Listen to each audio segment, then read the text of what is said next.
ನಾವು ಕಡಬ ಪಟ್ಟಣ ಪಂಚಾಯತ್ ವ್ಯಾಪ್ತಿಯ ಸ್ಥಳೀಯ ನಿವಾಸಿಗಳಾಗಿರ್ತೇವೆ ಕಲಾರದ. ನಾವು ಈ ಒಂದು ಪತ್ರಿಕಾಗೋಷ್ಠಿಯಲ್ಲಿ ಕರಿಬೇಕಾದರೆ ಇದಕ್ಕೆಲ್ಲದಕ್ಕೂ ಮೂಲ ಕಾರಣ ನಮ್ಮ ಕಲಾರ 1ನೇ ವಾರ್ಡ್ ತೆಮರಡ್ಡ ಪ್ರದೇಶ ಜನವಸತಿ ಪ್ರದೇಶ ಕೂಡ ಆಗಿರ್ತದೆ.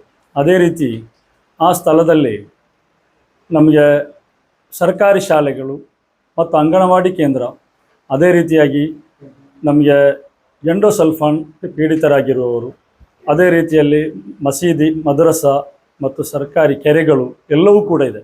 ಈ ಸ್ಥಳದಲ್ಲಿ ಈ SDP FSTP ಎಂಬ ಈ ಒಂದು ಘಟಕವನ್ನು ಸ್ಥಾಪನೆ ಮಾಡುವುದು ಪರಿಸರ ಸಂರಕ್ಷಣೆಗೆ ವಿರೋಧ ಅಂತ ನಮಗೆಲ್ಲರಿಗೂ ಗೊತ್ತಿದೆ, ಅಧಿಕಾರಿಗಳಿಗೂ ಗೊತ್ತಿದೆ.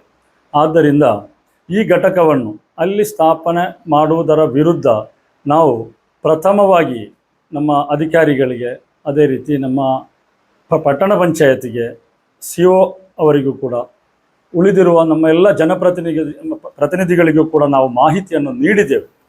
ಆದರೂ ಕೂಡ ಯಾವ ನಮ್ಮ ಮನವಿಯನ್ನು ಅವರು ಸ್ವೀಕಾರ ಮಾಡಿದಾಗೆ ನಮಗೆ ಕಾಣ್ತಾ ಇಲ್ಲ.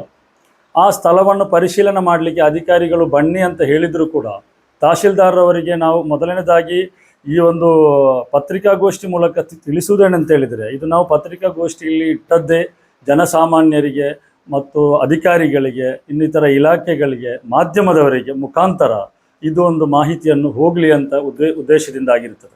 ಯಾಕಂತ ಹೇಳಿದರೆ ನಾವು ಮೊದಲನೇದಾಗಿ ಮನವಿಯನ್ನು ಪಟ್ಟಣ ಪಂಚಾಯತ್ ಅವರಿಗೆ ನೀಡಿ ಆಮೇಲೆ ತಹಶೀಲ್ದಾರರವರಿಗೆ ಮನವಿಯನ್ನು ನೀಡುವಾಗ ತಹಶೀಲ್ದಾರರವರು ಹೇಳಿದ ಮಾತುಗಳು ನಮಗೆ ಏನಂತ ಹೇಳಿದರೆ, ಅದು ನೀರಿನ ಘಟಕ ಆಗಿರ್ತದಲ್ಲ, ಯಾಕೆ ನೀವು ವಿರೋಧ ಮಾಡ್ತಾ ಇದ್ದೀರಿ ಅಂತ. ಅಲ್ಲಿ ತಹಶೀಲ್ದಾರ್ ಮುಖೇನ ಅಲ್ಲಿ ಸೃಷ್ಟಿ ಮಾಡುವಂತಹ ಅಲ್ಲಿ ಒಂದು ಘಟಕವನ್ನು ಸ್ಥಾಪನೆ ಮಾಡಬೇಕು, ಅದರ ಮಾಹಿತಿ ತಹಶೀಲ್ದಾರರವರಿಗೆ ಇರಲಿಲ್ಲ ಎಂಬುದಕ್ಕೆ ಅಲ್ಲಿ ಅವತ್ತು ನಮ್ಮೊಟ್ಟಿಗೆ ಇದ್ದ ಸರ್ವ ಪಟ್ಟಣ ಪಂಚಾಯತ್ ಅಧ್ಯಕ್ಷರ ಸಮೇತವಿರುವ ಸ್ಥಾಯಿ ಸಮಿತಿ ಅಧ್ಯಕ್ಷರಿದ್ದರು, ಪಟ್ಟಣ ಪಂಚಾಯತ್ ಅಧ್ಯಕ್ಷರಿದ್ದರು, ನಮ್ಮ ಸಮಿತಿ ಅಧ್ಯಕ್ಷರುಗಳಿದ್ದರು, ಕೇಶವರವರು, ನೀವು ಇದ್ರಲ್ಲ, ಸುಕೇಶ್ವರವರು, ಎಲ್ಲರೂ ಕೂಡ ಇರುವಂತಹ ಈ ಒಂದು ಸಂದರ್ಭದಲ್ಲಿ ತಹಶೀಲ್ದಾರರವರು ತಮ್ಮ ಚೇಂಬರಲ್ಲಿ ಕುಳಿತು ಹೇಳಿತು, ಇದು ನೀರಿನ ಘಟಕ ಅಂತ.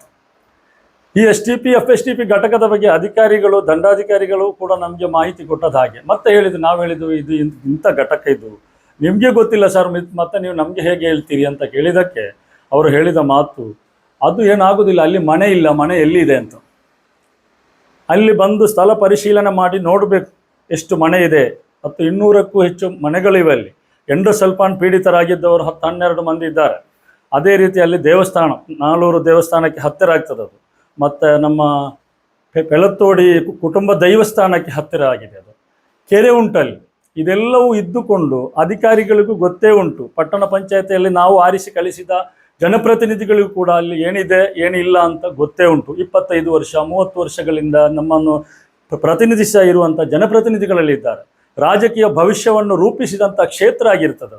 ಆದರೂ ಕೂಡ ಇದೆಲ್ಲವನ್ನು ಕಡೆಗಣಿಸಿ ನಮ್ಮನ್ನು, ನಮ್ಮ ಮನವಿಗೆ ಯಾವುದೇ ಒಂದು ಸುಕ್ಕು ನೀಡದೆ, ಉತ್ತರ ಇವತ್ತಿನ ತನಕೂ ಇಲ್ಲ, ಮತ್ತೆ ಅದೇ ಸ್ಥಳದಲ್ಲಿ ಈ ಘಟಕವನ್ನು ಪ್ರಾರಂಭ ನಾವು ಮಾಡಿಯೇ ಮಾಡ್ತೇವೆ ಎಂಬ ಒಂದು ಇದರಿಂದ ನಮಗೆ ನಿನ್ನೆ ಒಂದು 2 ದಿವಸ ಮುಂಚೆ ನಮ್ಮ ಸ್ಥಳೀಯ ಪೊಲೀಸ್ ಅಧಿಕಾರಿಯವರು, ಸಬ್ ಇನ್ಸ್ಪೆಕ್ಟರ್ ಅವರು ಫೋನ್ ಕಾಲ್ ಮುಖಾಂತರ ಹೇಳಿದರು. ನನಗೆ ಡೈರೆಕ್ಟಾಗಿ ಫೋನ್ ಮಾಡಿ ಹೇಳಿದರು, ನೀವು ಹೀಗೆ ಹೋರಾಟ ಮಾಡ್ತಾ ಇದ್ದೀರಲ್ವ, ಇನ್ನು ಮುಂದಕ್ಕೆ ನೀವು ಆ ಸ್ಥಳದಲ್ಲಿ ಹೋಗಿ ಹೋರಾಟ ಮಾಡಿದರೆ ನಾವು ನಿಮ್ಮ ಮೇಲೆ ಕಾನೂನು ಕ್ರಮ ಕೈಗೊಳ್ಳುತ್ತೇವೆ ಅಂತ. ನಾವು ಸಾರ್ವಜನಿಕರಿಗೆ ರಾಜಕೀಯ ರಹಿತವಾಗಿ ಅಲ್ಲಿಯ ಪರಿಸರ ಸಂರಕ್ಷಣೆಯನ್ನು ಇಟ್ಟುಕೊಂಡು ಪರಿಸರ ಸಂರಕ್ಷಣಾ ಒಂದು ಹೋರಾಟ ಸಮಿತಿ ಅಂತ ಸಮಿತಿಯನ್ನು ನಿರ್ಮಾಣ ಮಾಡಿಕೊಂಡು ನಾವು ಅಲ್ಲಿ ಹೋರಾಟವನ್ನು ಮಾಡೋದು ಯಾಕೆ? ನಾವು ಈ ಸಮಿತಿಯ ವಿರೋಧಿಗಳಲ್ಲ. ಈ ಒಂದು SDP FSTP ಅಂತ ಹೇಳುವಂತಹ ಘಟಕದ ವಿರೋಧಿಗಳು ನಾವಲ್ಲ. ಅದು ಇಲ್ಲಿ ಕಡಬ ಪಟ್ಟಣ ಪಂಚಾಯತ್ ವ್ಯಾಪ್ತಿಯಲ್ಲಿ ಆಗಲೇಬೇಕು. ಕೇಂದ್ರ ಸರ್ಕಾರದಿಂದ ಬರುವಂತಹ ಈ ಯೋಜನೆ ಒಳ್ಳೆಯ ಯೋಜನೆ ಆಗಿರ್ತಾರೆ. ಆದರೆ ನಮ್ಮ ಹೋರಾಟ ಯಾವುದಕ್ಕೆ ಅಂತ ಹೇಳಿದರೆ, ಅದರ ಸ್ಥಳ, ಅವರು ನಿಗದಿಪಡಿಸಿದಂತಹ ಗುರುತುಪಡಿಸಿದ ಸ್ಥಳ ಅದು ಸರಿಯಲ್ಲ, ಅದು ವಾಸಸ್ಥಳ ಆಗಿರುತ್ತದೆ. ಈ ಘಟಕಕ್ಕೆ ಹೊಂದುವಂಥ ಸ್ಥಳ ಅಲ್ಲ. ಆದ್ದರಿಂದ ನೀವು ಈ ಸ್ಥಳವನ್ನು ಬದಲಾವಣೆ ಮಾಡಬೇಕು. ನಮ್ಮ 1ನೇ ವಾರ್ಡಲ್ಲಿ ಇದು ಬೇಡ, 2ನೇ ವಾರ್ಡಲ್ಲಿ ಬೇಡ, ಹಾಗೆ ನಾವು ಹೇಳುವುದಿಲ್ಲ. 1ನೇ ವಾರ್ಡಲ್ಲಿಯೂ ಆಗಲಿ, ಎಲ್ಲಿ ಬೇಕಾದರೆ ಆಗಲಿ, 13 ವಾರ್ಡ್ಗಳಲ್ಲಿ ಎಲ್ಲಿ ಆಗಲಿ, ಅದಕ್ಕೆ ಯೋಗ್ಯವಾದ ಸ್ಥಳದಲ್ಲಿ ಎಲ್ಲಿ ಬೇಕಾದರೂ ಅದು ಆಗಬೇಕು. ಇಂಥ ಸ್ಥಳದಲ್ಲಿ ಅದು ಮಾಡಲೇಬಾರದು. ಆದರೂ ಕೂಡ ಅವರು, ನಮ್ಮ ಒಂದು ಅಧಿಕಾರಿಗಳು ನಮಗೆ ಸಬ್ ಇನ್ಸ್ಪೆಕ್ಟರ್ ಅವರು ಹೇಳಿದ್ದಕ್ಕೆ ನಾವು ಇವತ್ತಿನ ತನಕ ಕಾನೂನು ವಿರುದ್ಧವಾಗಿ ನಾವು ಗೃಹ ಇಲಾಖೆಯಿಂದ ಯಾವುದು ಬರ್ತದೆ ಅದಕ್ಕೆ ತಪ್ಪಿಕೊಂಡು ವಿರುದ್ಧವಾಗಿ ನಾವು ಹೋರಾಡುವಂತಹ ಒಂದು ಹೋರಾಟ ಸಮಿತಿ ನಮ್ಮದಲ್ಲ. ಕಾನೂನಾತ್ಮಕವಾಗಿ ಯಾವುದೆಲ್ಲ ಇಲಾಖೆಯಲ್ಲಿ ಹೇಗೆಲ್ಲ ಹೋಗಬೇಕು ಅದೆಲ್ಲವನ್ನು ಮಾಹಿತಿ ಕಲೆಕ್ಟ್ ಮಾಡಿಕೊಂಡು ಉತ್ತಮ ರೀತಿಯಲ್ಲಿ ನಾವು ಹೋರಾಟವನ್ನು ನಡೆಸ್ತಾ ಇದ್ದೇವೆ. ನಮ್ಮ ಹೋರಾಟವನ್ನು ಇಂಥ ಎಚ್ಚರಿಕೆಗಳನ್ನು ನೀಡಿಕೊಂಡು ಹೋರಾಟದಿಂದ ಕುಗ್ಗಿಸುವಂಥ ಪ್ರಯತ್ನವನ್ನು ಯಾವುದೇ ಜನಪ್ರತಿನಿಧಿಗಳು ತಮ್ಮ ಪ್ರಾಬಲ್ಯವನ್ನು ಬಳಸಿಕೊಂಡು ಇಲ್ಲಿ ಮಾಡುವುದಾದರೆ ಈ ಸ್ಥಳೀಯ ನಮ್ಮ ಕಲಾರ ನಿವಾಸಿಗಳು ನಾವು ಏನಿದ್ದೇವೋ ಈ ಗ್ರಾಮಸ್ಥರು ಇವರೆಲ್ಲರೂ ನಮ್ಮೊಟ್ಟಿಗೆ ಇದ್ದುಕೊಂಡು ನಾವು ಅವರೊಟ್ಟಿಗೆ ಇರುವುದಿಲ್ಲ, ಎಲ್ಲ ಸ್ಥಳೀಯ ನಾಗರಿಕರೊಟ್ಟಿಗೆ ನಾವು ಸೇರಿಕೊಂಡು ನಮ್ಮನ್ನು ಕುಗ್ಗಿಸಲಿಕ್ಕೆ ಈ ಹೋರಾಟದಿಂದ ಹಿಂದೆ ಸರಿಸಲಿಕ್ಕೆ ಕಾನೂನಾತ್ಮಕವಾಗಿ ಯಾರಿಂದಲೂ ಸಾಧ್ಯ ಇಲ್ಲ. ನಾವು ಕೂರುವುದೂ ಇಲ್ಲ.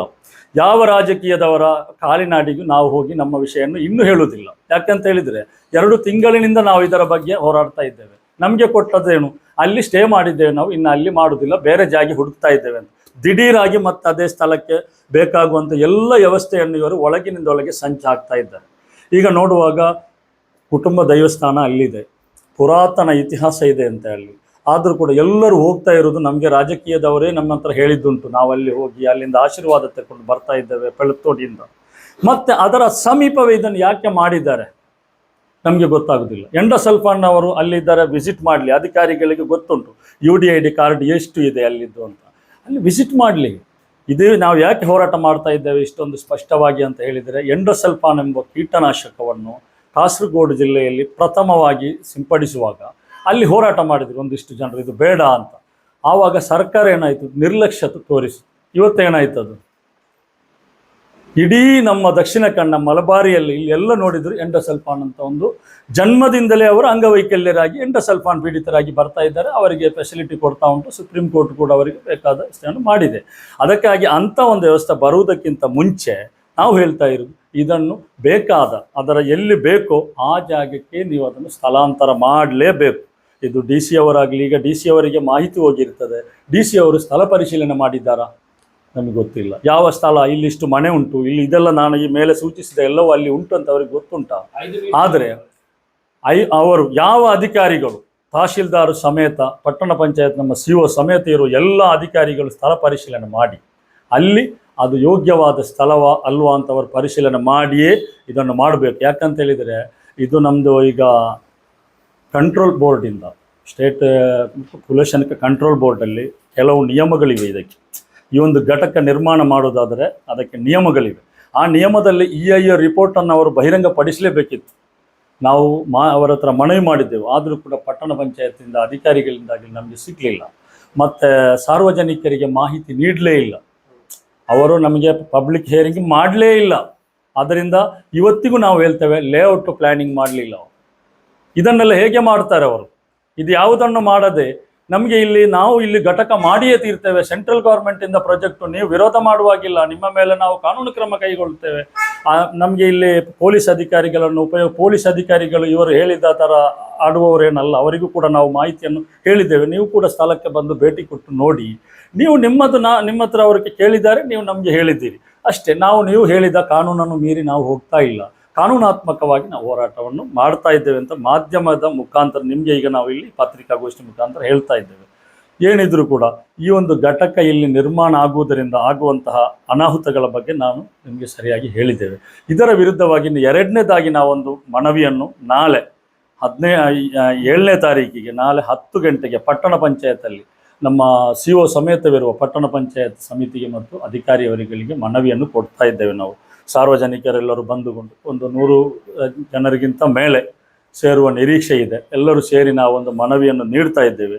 ಅದು ನೀಡಿ ಕೂಡ ಮತ್ತು ತಹಶೀಲ್ದಾರವರಿಗೂ ಒಂದು ನೀಡ್ತೇವೆ, DC ಅವರಿಗೂ ಕೂಡ ಒಂದು ಕಾಪಿಯನ್ನು ಕಳಿಸ್ತಾ ಇದ್ದೇವೆ, ಮತ್ತು ಕಂಟ್ರೋಲ್ ಬೋರ್ಡಿಗೆ ಕೂಡ, ಸ್ಟೇಟಿಗೆ ಕೂಡ ಒಂದು ಕಾಪಿಯನ್ನು ನೀಡ್ತಾ ಇದ್ದೇವೆ, ನಕಲನ್ನು.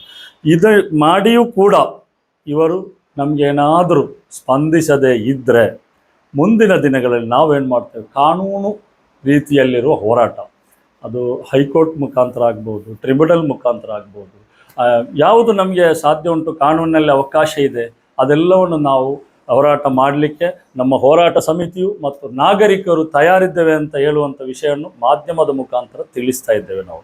ಮತ್ತು ಈ ನಮ್ಮ ಒಂದು ಬೇಡಿಕೆ ಉಂಟು ಇದರಲ್ಲಿ ಏನಂತ ಹೇಳಿದರೆ, ಈಗ ಸುಮ್ಮನೆ ನಾವೊಂದು ಪತ್ರಿಕಾಗೋಷ್ಠಿ ಕರೆದದ್ದಲ್ಲ, ನಾವೊಂದು ಇಲ್ಲಿ ಒಂದು ಮನವಿಯನ್ನು ನೀಡುವುದು ಅಲ್ಲ. ನಮ್ಮ ಬೇಡಿಕೆ ಏನು, ಈ ಯೋಜನೆಯನ್ನು ತಕ್ಷಣವಾಗಿ ಅಲ್ಲಿಂದ ನಮಗೆ ಸ್ಥಗಿತಗೊಳಿಸಬೇಕು. ಅಲ್ಲಿ ಮಾಡುವುದಿಲ್ಲ, ಯಾಕಂತ ಹೇಳಿದರೆ ಅದು ಮಾಡುವ ಜಾಗ ಅಲ್ಲ. ನೀವು ಮಾಧ್ಯಮ ಮಿತ್ರರು ಕೂಡ ಬಂದು ಅಲ್ಲಿ ಸ್ಥಳವನ್ನು ನೋಡಬೇಕು. ನೀವು ನೋಡಿದ್ದೀರಿ ಅಂತ ಅನಿಸ್ತದೆ, ಆದರೂ ಕೂಡ ಇನ್ನೊಮ್ಮೆ ನೀವು ಭೇಟಿ ಕೊಟ್ಟು ಮಿತ್ರರೆಲ್ಲ ನೋಡಬೇಕು. ಮತ್ತು ಸ್ಥಳ ಪರಿಶೀಲನೆ ಎಲ್ಲರೂ ಮಾಡಲೇಬೇಕು. ಅದು ಮತ್ತು ಜನವಸತಿ ಪ್ರದೇಶದಿಂದ ದೂರವಾದ ಒಂದು ಪ್ರದೇಶಕ್ಕೆ ಇದನ್ನು ಸ್ಥಳಾಂತರ ಮಾಡಬೇಕು. ಅದು ಎಲ್ಲಿ ಯಾವ ವಾರ್ಡಲ್ಲಿ ಕೂಡ ಇಂಥ ಜಾಗದಲ್ಲಿ ಮಾಡಬಾರ್ದು, ಅದಕ್ಕೆ ಯೋಗ್ಯವಾದ ಸ್ಥಳದಲ್ಲಿ ಮಾಡಬೇಕಂತ ನಮ್ಮ ಇದು.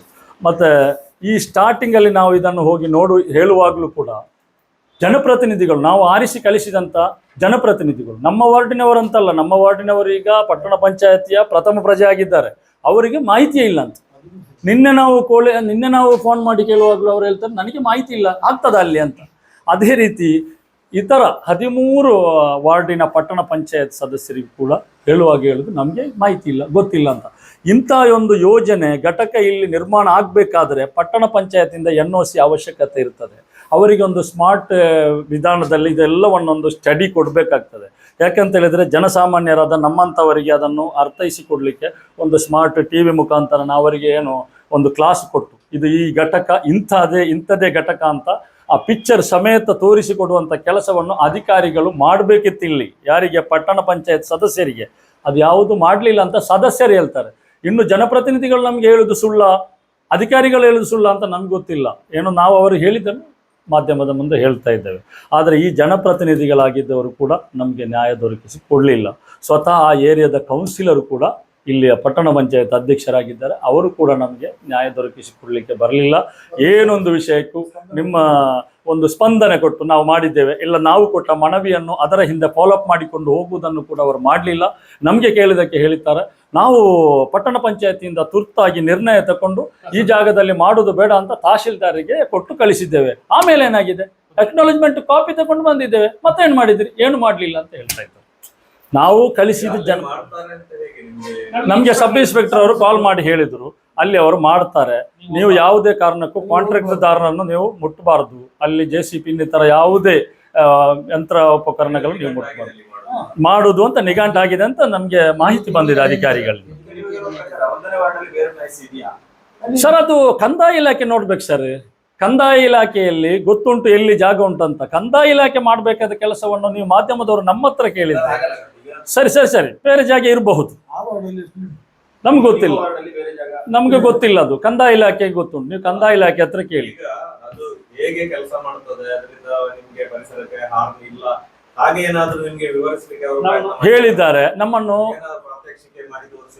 ತೋರಿಸಲಿಲ್ಲ, ನೀವು ಹೋಗಿ ನೋಡಿ ಉಜಿರೆಗೆ ಅಂತ ಹೇಳಿ. ಉಜಿರೆಗೆ ಹೋಗಿ ನೋಡಿದ್ದೇವೆ. ಇಲ್ಲ ಹೇಳಿದ್ರು ಏನು ವಾಸನೆ ಬರುವುದಿಲ್ಲ.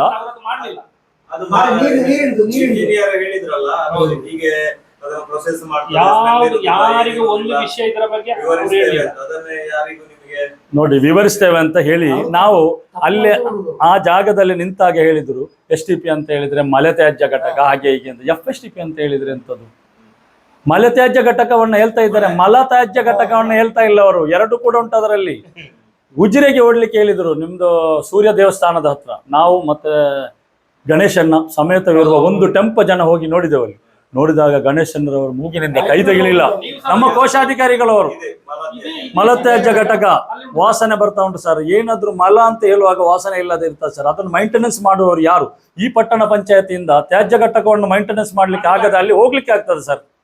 ಆ ಒಂದು ತ್ಯಾಜ್ಯ ಘಟಕವನ್ನು ಮೈಂಟೆನೆನ್ಸ್ ಮಾಡಲಿಕ್ಕೆ ಸಾಧ್ಯ ಇಲ್ಲದ ಪಟ್ಟಣ ಪಂಚಾಯತಿ ಇದನ್ನು ಮಾಡ್ತದಾ? ಮಾಡಲಿಕ್ಕೆ ಉಂಟಾ? ಅಲ್ಲಿ ಯಾರು ಮತ್ತೆ ಸೇರ್ಲಿಕ್ಕೆ ಉಂಟಾ? ನಮ್ಮ ಸ್ಥಳೀಯ ಪ್ರದೇಶದವರೇ ತಾವು ಆಗಿದ್ದೀರಿ. ಅಲ್ಲಿ ಸರ್ಕಾರಿ ಶಾಲೆಗೆ ಎಷ್ಟು ದೂರ ಉಂಟು ನಿಮ್ಗೆ ಗೊತ್ತುಂಟು, ಅಂಗನವಾಡಿ ಎಲ್ಲಿ ಉಂಟು ಅಂತ ಗೊತ್ತುಂಟು.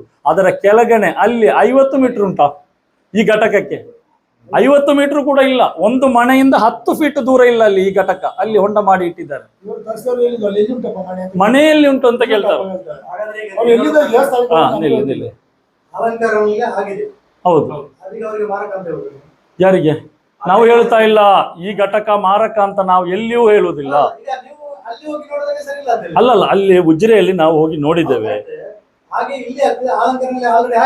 ಹೌದು, ನಮ್ಗೆ ಒಂದು 2 ವರ್ಷ ಮುಂಚೆ ಮಾಡಿದ್ದನ್ನು ನಾವು ನೋಡ್ಬೇಕು ಸರ್. ಅದು ತುಂಬಾ ಸಮಯ ಆಯ್ತು, ಒಂದು 2 ವರ್ಷ ಕಳೀತು ಅಂತ ಕಾಣ್ತದೆ. ಕೆಲಸ ಅಲ್ಲ, ಎಲ್ಲ ಮುಗಿದಿದೆ ಅಲ್ಲಿ. ಆಗ್ತಾರೆ ಅಲ್ಲ. ನಾವು ಅಲ್ಲಿ ವಿಚಾರಿಸಿದಾಗ ಅವರು ಹೇಳಿದ್ರು, ನಾವು ಬೇರೆ ಗ್ರಾಮದಿಂದ ತರ್ತಾ ಇದ್ದೇವೆ, ಅದಕ್ಕೆ ಸ್ವಲ್ಪ ರೆಂಟ್ ಉಂಟು, ಅದನ್ನೆಲ್ಲ ಮಾಡಿಕೊಂಡು ಮಾಡ್ತಾರೆ. ಅವರು ಮತ್ತೆ ಗಣೇಶನ್ನು ತುಂಬ ವಿಚಾರಣೆ ಮಾಡಿದ್ರು ಅವರ ಹತ್ರ. ನೋಡುವಾಗ ಅಲ್ಲಿ ಅಷ್ಟೊಂದು ವಾಸನೆ ಇದೆ. ತಮಗೂ ಕೂಡ ನಮ್ಮಲ್ಲಿ ವಿಶ್ವಾಸ ಇಲ್ಲದಿದ್ರೆ ಹೋಗಿ ನೋಡ್ಬೋದು.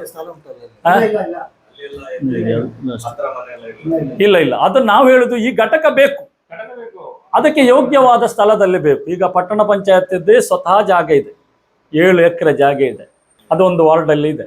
ಅದು ಕೂಡ ಜನ ವಸತಿ ಪ್ರದೇಶದಲ್ಲಿ ಇದ್ರೆ ನಾವು ಹೇಳುದು ಮಾಡಬೇಡಿ ಅಂತಲೇ. ಆದರೂ ಕೂಡ ಅಲ್ಲಿ ಜಾಗ ಇದೆ. ಅದನ್ನು ಕೇಳುವಾಗ ಅಧಿಕಾರಿಗಳು ಹೇಳ್ತಾರೆ, ನಮಗೆ ACF ರವರು ಬಿಡುವುದಿಲ್ಲ, DF ಪರ್ಮಿಷನ್ ಕೊಡುವುದಿಲ್ಲ ಮರ ಕಡಲಿಕ್ಕೆ. ಯಕೇಶಿ ಮರ 150 180 ಏನೋ ಮರ ಇದೆ, ಅದು ಕಡಿಲಿಕ್ಕೆ, ಅದು ಕಡಿಬೇಕಾದ ಅವಶ್ಯಕತೆ ಇಲ್ಲ ಆ ಜಾಗದಲ್ಲಿ. ಅದು ಕಡಿಯದನೇ ಈ ಘಟಕ ಮಾಡುವಂಥ ಜಾಗ ಅಲ್ಲಿ ಇದೆ. ಅವ್ರು ಹೇಳ್ತಾರೆ, ನಮಗೆ ಅವರು ಪರ್ಮಿಷನ್ ಕೊಡೋದಿಲ್ಲ.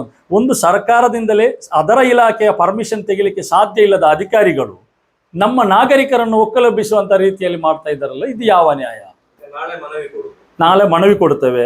ಇಲ್ಲಿ ಪಟ್ಟಣ ಪಂಚಾಯತ್ ಅಧಿಕಾರಿಗಳಿಗೂ ಪಟ್ಟಣ ಪಂಚಾಯತ್ ಅಧ್ಯಕ್ಷರ ಸಮೇತವಿರುವ ಎಲ್ಲ ಇಲ್ಲಿಗೂ ಕೊಡ್ತೇವೆ, ಮತ್ತು ತಹಶೀಲ್ದಾರ್ ಆಫೀಸಿಗೆ ಕೊಡ್ತೇವೆ. ಪ್ರತಿಯನ್ನು DC ಅವರಿಗೂ ಮುಟ್ಟಿಸ್ತೇವೆ, ಪೊಲ್ಯೂಷನ್ ಕಂಟ್ರೋಲ್ ಬೋರ್ಡ್ ಕಳಿಸ್ತೇವೆ. ಒಂದು ಕಾನೂನಾತ್ಮಕವಾಗಿ ಹೋರಾಡ್ತೇವೆ. ನಾವು ಕಾನೂನು ವಿರುದ್ಧವಾಗಿ ಎಲ್ಲಿ ಹೋರಾಡುವುದಿಲ್ಲ.